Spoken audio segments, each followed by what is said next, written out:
Welcome back to Notorious Figures in History. Have you ever considered what it truly means to cheat death?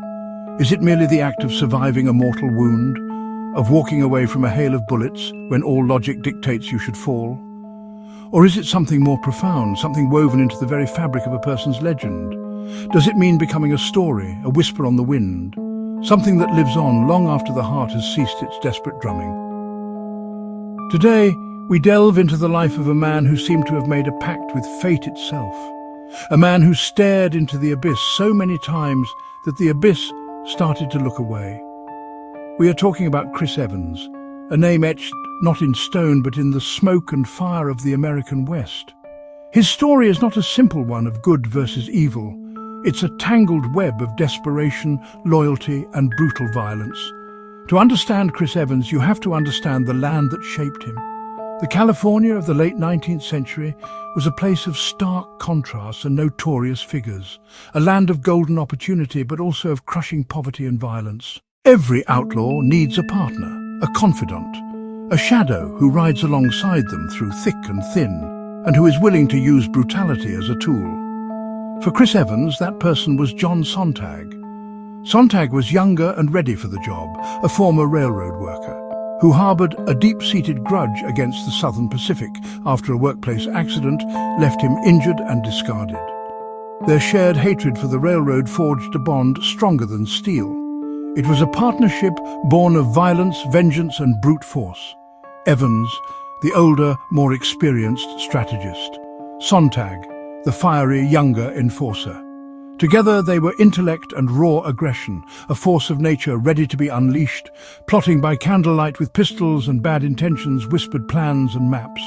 Their descent began with daring train robberies. These two were lit. Not clumsy affairs, meticulous military precision. Choosing remote grades where trains slowed, flagging down trains, sometimes with a red lantern. They were sneaky. The locomotive ground to a halt. Chaos began. Masks and rifles focus on the express car, the Wells Fargo strongbox. As their confidence swelled, so did their audacity. The Sontag gang expanded. They recruited others, turning a duo into a formidable posse. Their robberies became bolder and more consistent, more frequent, increasingly violent. The wronged farmer image began to tarnish, replaced by grim bloodshed. The line between rebellion and terrorism is thin. Evans and Sontag danced on it with reckless abandon. When does justice curdle into chaos and revenge? The robbery at Collis, California. August 3rd, 1892. During the heist, a firefight erupted. A railroad fireman was killed. The crime moved from property theft to murder. The gloves were off. Lawmen were hunting killers, not just thieves. Public perception shifted. The law was ready to lay down its pimp hand. The gentleman bandit myth was shattered by a dead man. Evans and Sontag had crossed a Rubicon. They became fugitives with a price on their heads, hunted to the ends of the earth. The legend of Chris Evans's indestructibility was truly forged in the searing heat and flying lead of the Stone Corral shootout. In June of 1893, a posse led by Marshal Guard and Sheriff Kay finally cornered Evans and Sontag.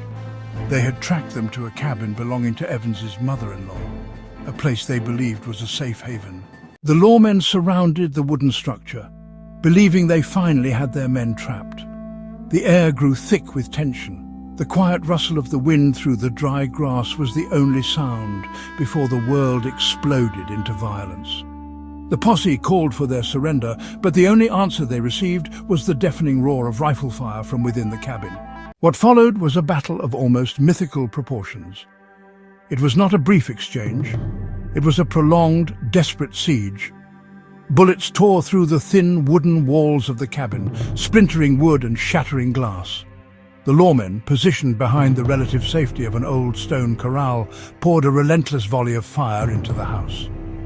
Inside, Evans and Sontag fought with the ferocity of cornered and vicious animals. They were severely outnumbered and outgunned, yet they held their ground, their shots precise and deadly. One of the posse members, Victor Wilson, was killed early in the fight, and another, Oscar Beaver, fell soon after. The hunters had quickly become the hunted. During the intense firefight, both outlaws sustained grievous injuries.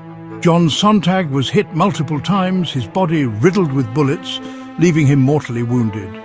Chris Evans himself was a canvas of carnage. He was shot through the arm, had a finger blown off, and most horrifically was struck in the face by a blast of buckshot that destroyed his left eye. Bleeding profusely, blinded in one eye, and with his partner dying beside him, he was amped up. Any normal man would have surrendered or succumbed to his wounds. But Chris Evans was not a normal man. What kind of will, what kind of sheer, stubborn refusal to die allows a person to continue fighting in such a state?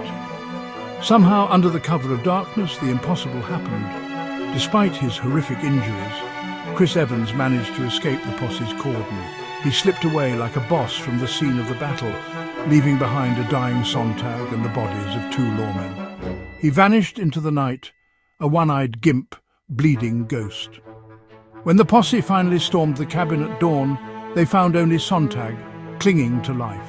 Evans was gone. This escape cemented his legendary status as an outlaw.